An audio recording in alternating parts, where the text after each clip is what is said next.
Hello दोस्तों आज की इस वीडियो में हम लोग पॉलीटेक्निक के जो 6 सेमेस्टर में हमारा IMRE सब्जेक्ट है उसको पढ़ने जा रहे हैं। ठीक है दोस्तों, ये हमारे इलेक्ट्रिकल ब्रांच में है। जैसे कि हम लोगों ने फर्स्ट चैप्टर जो था न्यू सिलेबस के अकॉर्डिंग टूल्स एंड एसेसरीज, वो सारा का सारा हमने ख़त्म कर लिया। उसमें आई रूल सेफ्टी कोड वगैरह सारा का सारा ख़त्म कर लिया। ये हमारा सेकेंड चैप्टर चल रहा है इंस्टॉलेशन का। उसमें से हमने 2 टॉपिक करवा दी हैं। अब ये हमारा तीसरा टॉपिक है चल रहा है। ठीक है ना दोस्तों, तो इसमें से जो हमारा सर्किट ब्रेकर है, ठीक है ना दोस्तों, तो वहाँ पे जैसे आइसोलेटर क्या होता है, कनेक्टर्स, जंपर्स, ये सब का सब हमने सारा का सारा बता दिया है। स्विच वगैरह उसके टाइप्स क्या होते हैं। अगर आपने नहीं देखा तो प्लीज़ जाइए, प्लेलिस्ट बनी हुई है हमारे चैनल पे, वहाँ पर आप देख सकते हैं। तो जो सर्किट ब्रेकर का पहला पार्ट था वो मैंने ऑलरेडी से कंप्लीट करवा दिया है, कितने टाइप्स के होते हैं। अब यहाँ पर जो हम लोग बात करेंगे, यहाँ पर 2 इंपॉर्टेंट सर्किट ब्रेकर्स के बारे में बात करेंगे। ये हो सकता है आपके एग्जाम में ये स्पेसिफिक ही पूछ लिया जाए कि SF6 सर्किट ब्रेकर के बारे में बताइए या फिर वैक्यूम सर्किट ब्रेकर के बारे में बताइए। ये मोस्ट इंपॉर्टेंट होती है, इस वजह से मैं इसे अलग वीडियो में बता रहा हूँ। ठीक है दोस्तों, तो सबसे पहले हम लोग यहाँ पर SF6 सर्किट ब्रेकर की बात करते हैं। तो ये इसका डायग्राम है। ठीक है दोस्तों, जैसा कि आप देख रहे होंगे ये इसका डायग्राम है। तो सबसे पहले हम लोग डायग्राम को समझते हैं। तो देखिए इसमें क्या होता है कि इसमें 2 कॉन्टैक्ट, सबको पता है कि 2 कॉन्टैक्ट हो गए। एक तो हमारा फिक्स्ड होगा और एक कैसा होगा, मूविंग होगा। ठीक है दोस्तों, तो ये वाला जो हमारा है ये हमारा मूविंग है और ये कैसा है, फिक्स है। ये जो आप देख रहे हैं ये हमारे क्या है, आर्कनिंग हॉर्न है। ये हमारा आर्क चेम्बर है टोटल। और ये जो हमारे ये कनेक्ट मतलब कांटेक्ट हैं। अब जैसे ही ये दोनों कांटेक्ट क्या होते हैं, अलग होते हैं, तो इनके बीच आर्क उत्पन्न होती है। और जैसे ही आर्क उत्पन्न होती है तो यहाँ से क्या आती है, हमारी SF6 गैस आती है। और SF6 गैस यहाँ पर आके आर्क को क्या कर देती है, बुझा देती है। और उसके बाद जो वेस्ट होता है, वेस्ट गैस एक से यहाँ से गैस क्या हो जाती है, आउटलेट हो जाती है। तो इस प्रकार से ये हमारा जो सर्किट ब्रेकर है ये ऐसे काम करता है। इसका अगर आप डायग्राम बनाना चाहें तो आप बना सकते हैं। ठीक है दोस्तों, अब इसके थ्योरी के बारे में बात करते हैं। तो इस प्रकार के परपथ वियोजक में आर्क को बुझाने के माध्यम के रूप में SF6 गैस का प्रयोग किया जाता है।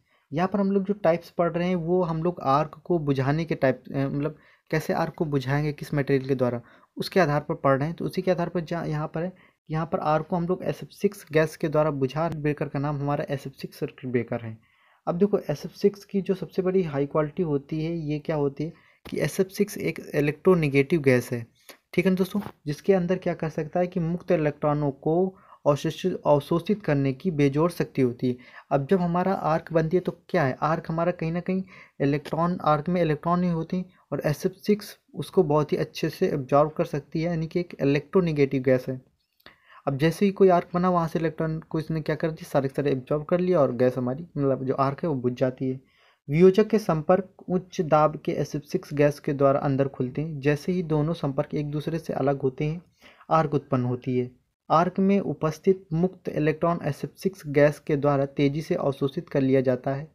मुक्त इलेक्ट्रॉन को अवशोषित हो जाने के कारण उच्च प्रतिरोध उत्पन्न होता है जिसमें आर्क बुझ जाती है और SF6 जाता है। ठीक है ना दोस्तों, तो आपने यहाँ पर ये क्या, मैंने सारे के सारे पॉइंट्स बता दिए कि जैसे ही हमारे कॉन्टैक्ट हटते हैं वहाँ पर आर्क उत्पन्न होती है और फिर उसमें और जैसे ही आर्क उत्पन्न हुई वहाँ पर SF6 गैस आई, उसने उस आर्क को तेज़ी से बुझा दिया जाता है। ठीक है दोस्तों, अब हम लोग बात करते हैं संरचना की। तो बता दिया कि इसमें देखो सबसे पहले तो इसमें कैसे, एक तो फिक्स्ड और एक मूविंग कॉन्टैक्ट होंगे। एक कैसे, एक चैम्बर में, जिसे हम लोग, और जो चैम्बर होता है उस चैम्बर का नाम हो क्या होता है, इंटरप्शन चैम्बर, क्योंकि वहीं पर तो इंटरप्ट कर रहे होते हैं। इस चैम्बर में क्या भरी होती है, SF6 गैस भरी होती है। यह चैम्बर SF6 गैस के रिजर्वायर से जुड़ा होता है। जब संपर्क एक दूसरे से अलग होते हैं तो गैस के रिजर्वायर से SF6 गैस हाई प्रेशर पर निकलती है और आर्क पर क्या, ऊपर आर्क के ऊपर प्रहार करती है। परपथ प्रयोजक का अचल संपर्क खोखले बेलनाकार धारा का चालकता का संपर्क होता है, जो कि आर्क होने के साथ साथ फिट होता है। चल संपर्क में खोखला बेलनाकार होता है। ये तो बता दिया गया है कि कैसे क्या, वो कौन से होते हैं, परंतु इनके साइड में आयताकार छिद्र बने होते हैं SF6 गैस प्रवाहित हो सके, जिससे कि अब चल संपर्क, अचल संपर्क एवं आर्कनिंग हॉर्न के नोक कॉपर टंगस्टन के धातु से कोटेड होते हैं, जो कि आर्क रेजिस्टेंट पदार्थ होते हैं। SF6 गैस अत्यधिक महंगी होती है, अतः इसके प्रचालन के पश्चात इसका किसी बाहरी उपयंत्र के द्वारा शुद्धिकरण का पुनः उपयोग में लाया जा सकता है, यानी कि जो गैस आउट हो रही थी उसको शुद्ध करके हम लोग प्रयोग में ला सकते हैं। इसके वर्किंग कंडीशन की कुछ बातें ये आपको याद रखना है, ये डाटा बहुत ही इंपॉर्टेंट डाटा है कि SF6 गैस में बंद अवस्था में दाब कितना होता है 2.8 kg पर सेंटीमीटर स्क्वायर होता है। जब परपथ वियोजक का मूविंग कॉन्टैक्ट इस फिक्स्ड कॉन्टैक्ट से अलग होता है तो दोनों संपर्कों के मध्य आर्क उत्पन्न होती है। ठीक है सर। चल संपर्कों के गति अवस्था में आने पर वाल्व कैसा हो जाता है, खुल जाता है और वाल्व के खुलते ही SF6 गैस 14 kg पर सेंटीमीटर गैस रिजर्वायर से आर्क इंटरप्शन चैम्बर में आती है। देखो नॉर्मल भी तो हमारे गैस का जो दाब है वो 2.8 रहता है, लेकिन जैसे ही कोई इंटरप्शन हुआ आर्क बनी वहाँ से रिजर्वायर से कितने 14 kg पर सेंटीमीटर गैस मतलब दाब से आती है और क्या करती है आर्क को बुझाती है। ठीक है दोस्तों, जिसके कारण हमारी क्या हो जाता है कि संपर्कों के बीच डाइलेक्ट्रिक स्ट्रेंथ बढ़ जाता है और आर्क बुझ जाती है। लाभ की बात करें तो आर्क को बुझाने के लिए अच्छे गुण होने के कारण परपथ वियोजक का आर्कनिंग टाइम क्या होता है, बहुत ही कम होता है।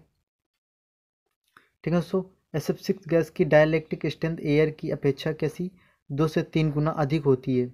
SF6 परपथ वियोजक का प्रचालन शांतिपूर्ण होता है। एक बंद चैम्बर में होने का कारण नमी की संभावना कम रहती है, आग लगने का खतरा नहीं होता है और इसका जो मेंटेनेंस वगैरह ये सभी बहुत कॉस्ट कम होती है। ठीक है दोस्तों, इसके बाद इसके डिसएडवांटेज की बात करें तो SF6 गैस महंगी होने के कारण इसका कॉस्ट अधिक होता है। प्रचालन के पश्चात SF6 को क्या करना पड़ता है, शुद्ध करना पड़ता है, जो कि भी एक कहीं ना कहीं बहुत ही ज़्यादा एक बड़ी प्रॉब्लम है। इसका प्रयोग अगर बात करें तो हाई करंट में किया जाता है, जैसे 60 किलो एम्पियर तक। ठीक है दोस्तों, और 50 to 80 किलो वोल्ट तक के लिए किया जाता है। परपथ वियोजक का निर्माण 113 kV से 230 kV वोल्टेज वाले पावर रेटिंग 10 MVA से 20 MVA तक किया जाता है। परपथ वियोजक का आर्कनिंग टाइम 3 साइकिल से भी क्या होता है, कम होता है। ये इंपॉर्टेंट डाटा है दोस्तों, आपको ये याद रखना है।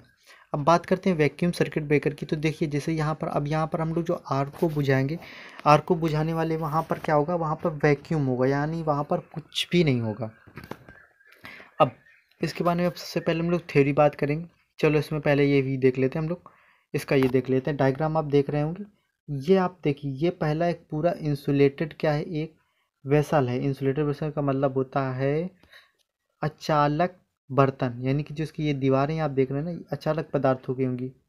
इसके बाद अब ये देखिए, ये हमारा आर्कनिक शील्ड है और ये फिक्स्ड मेंबर है और ये मूविंग, जिसी को हम लोग क्या कह देते हैं, फिक्स्ड कॉन्टैक्ट और मूविंग कॉन्टैक्ट। ठीक है ना दोस्तों, इसके बाद ये जो हमारे हैं यहाँ पर क्या होता है कि जैसे ही ये कांटेक्ट है हमारे, और जैसे ही ये अलग होते हैं तो इनके बीच क्या बनती है, आर्क बन जाती है। और इसके ऊपर ये जो आप देख रहे हैं ये हमारे क्या है, आर्क सील्ड बेलोज हैं। ठीक है दोस्तों, तो इस प्रकार से आपने देखा ये डायग्राम में। अब यहाँ पर इसको हम लोग थ्योरी में पहले इसके बात करते हैं कि होता क्या है, वैक्यूम सर्किट ब्रेकर क्या होता है। ठीक है दोस्तों, उसके बारे में और क्या क्या होता है, कैसे वो वर्क करता है, ये सब देखेंगे और उसकी स्ट्रक्चर क्या होती है। इस परपथ वियोजक में आर्क को बुझाने के लिए निर्वात का प्रयोग माध्यम के रूप में किया जाता है। किसका, इस परपथ वियोजक में आर्क को बुझाने के लिए किसका प्रयोग किया जाता है, निर्वात माध्यम का प्रयोग, यानी फिर यहाँ पर निर्वात होता है। इसमें निर्वात की डिग्री 10⁻⁷ से 10⁻⁵ टर्न तक होती है। ये क्या है कि ये हमारी दाब की यूनिट है। इस प्रकार निर्वात उच्च विद्युत रोधन क्षमता प्राप्त करता है। इसके अंदर आर्क को बुझाने का सबसे अच्छा गुण होता है, उदाहरण के लिए जब परपथ वियोजक के संपर्क निर्वात में खुलते हैं तो बाधा के कारण प्रथम आधा चक्र में ही धारा का मान शून्य हो जाता है, क्योंकि संपर्कों के बीच में डाइलेक्ट्रिक स्ट्रेंथ अन्य परपथ वियोजक की अपेक्षा 1000 गुना अधिक होते हैं। देखिए इसमें जो डाइलेक्ट्रिक स्ट्रेंथ कितनी 1000 गुना अधिक है अगर अन्य से तुलना करें तो। जब अगर इसके प्रिंसिपल की बात करें तो जब परपथ वियोजक के संपर्क निर्वात में कितने 10⁻⁷ से 10⁻⁵ टर्म में खुलते हैं तो दोनों संपर्कों के मध्य आर्क उत्पन्न होता है। आर्क उत्पन्न होने से संपर्कों के मेटल का वेपराइज होने के कारण माध्यम कैसा हो जाता है, आयोनाइज हो जाता है। फिर भी आर्क बहुत तेजी से बुझ जाती है, क्योंकि जो धात्विक वाष्प होता है और वह निर्वात के अंदर बहुत ही तेजी से संघनित हो जाता है, पुनः संपर्कों पर जमा हो जाता है, जिसके कारण फ्रीडम से बहुत ही तेजी से डाइलेक्ट्रिक स्ट्रेंथ बढ़ती है। सिंपल इसका मतलब ये समझिए, जैसे ही हमारे जब कोई फॉल्ट हुआ, कांटेक्ट जैसे ही अलग होते हैं तो ये जो हमारी आर्क होती है उस पर कहीं ना कहीं मेटल के पार्ट्स होते हैं। अब वहाँ पर कोई मतलब कुछ है ही भी नहीं, वैक्यूम बना दिया आपने, तो वो बहुत ही आसानी से क्या हो जाता है, कंडेंस्ड हो जाता है और इस प्रकार से वो बहुत ही जल्दी से आर्क बुझ जाती थी। ये मैंने आपको डायग्राम पहले दिखाया था, ये डायग्राम है हमारा किसका, वैक्यूम सर्किट ब्रेकर का। इसके बाद इस कंस्ट्रक्शन के बारे में वही, इसमें क्या क्या है, इस परपथ वियोजक में एक निर्वात चैम्बर होता है, चल चल संपर्क, स्थिर संपर्क, आर्क सीड लगे होते हैं। चल संपर्क एक नियंत्रित मशीन क्रियाविधि के द्वारा स्टेनलेस बेलोस से जुड़ा होता है। इस समायोजन का प्रयोग किसी प्रकार के लीकेज को रोकने के लिए उद्देश्य किया जाता है। ग्लास वेसल या सेरेमिक वेसल का प्रयोग विद्युत रोधी बॉडी के लिए किया जाता है। आर्क सील्ड धातु के वेपर को इकट्ठा करने के लिए किया जाता है। कार्य वही देखो, कार्य वर्किंग तो पहले ही भी हो चुकी कि जब परपथ का प्रचालन होता है तो स्थिर संपर्क में चल संपर्क अलग होता है, और जैसे ही संपर्क एक दूसरे से अलग होते हैं, संपर्कों के मध्य आर्क उत्पन्न होती है। आर्क की उत्पत्ति धातु के आयोनाइजेशन होने के कारण उत्पन्न होती है। यह आर्क बहुत ही जल्दी बुझ जाती है क्योंकि वेपराइज्ड धातु होती है, और वह अतिशीघ्र संघनित होकर के संपर्कों की सतह पर आर्कनिंग शील्ड पर जमा हो जाती है, जिसके कारण निर्वात की डाइलेक्ट्रिक स्ट्रेंथ बहुत ही तेजी से बढ़ जाती है और आर्क बुझ जाती है। ठीक ना, इस कार्य के होने में अत्यंत कम समय लगता है। अगर इसके एडवांटेज की बात करें तो निर्वात परिपथ वियोजक की विश्वसनीय, कैसी एक विश्वसनीय तथा अधिक आयु वाली होती हैं। इसके आग लगने का खतरा नहीं रहता है, मेंटेनेंस वगैरह कम रहता है और एनर्जी लॉस कम होता है। आकाशीय बिजली को सह सकते हैं, ये सबसे बड़ा मेन इसमें एडवांटेज है। उपयोग कहाँ पर होता है, तो भारत जैसे देशों में जहाँ पर पहुँचना उतना आसान नहीं होता है, ऐसे स्थानों पर हम लोग निर्वात सर्किट ब्रेकर का प्रयोग करते हैं। ठीक है दोस्तों, तो इस प्रकार से आप अगर रेंज की बात करें तो 22 kV से 66 kV तक, परंतु आवश्यकता पड़ने पर 60 से 10 MVA, ठीक है दोस्तों, तक भी प्रयोग किया जा सकता है। तो इस प्रकार से हम लोगों ने ये वैक्यूम सर्किट ब्रेकर और एसएफसी सर्किट ब्रेकर को बहुत ही अच्छे से देखा है। अगर दोस्तों इसके हम लोग PDF की बात करें, ये सारे के सारे आपको PDF या नोट्स वगैरह IMRE की, वो हमारे टेलीग्राम चैनल, इसका नाम है पॉलीटेक्निक लर्निंग, जो हमारे यूट्यूब चैनल का नाम है। ठीक है दोस्तों, उसी के नाम से क्या है कि हमारा टेलीग्राम चैनल है, वहाँ पर आप ऐड हो जाइए, वहाँ पर आपको सारी की सारी PDF मिल जाएंगी। ठीक है दोस्तों, अगर दोस्तों ये वीडियोस आपको थोड़े से भी हेल्पफुल लग रहे हैं तो प्लीज़ हमारे चैनल को सब्सक्राइब कर लीजिए। अगर कोई डाउट या क्वेरी है तो आप कमेंट्स करके बता सकते, और वीडियो को लाइक करना ना भूलें। ठीक है दोस्तों, थैंक यू दोस्तों।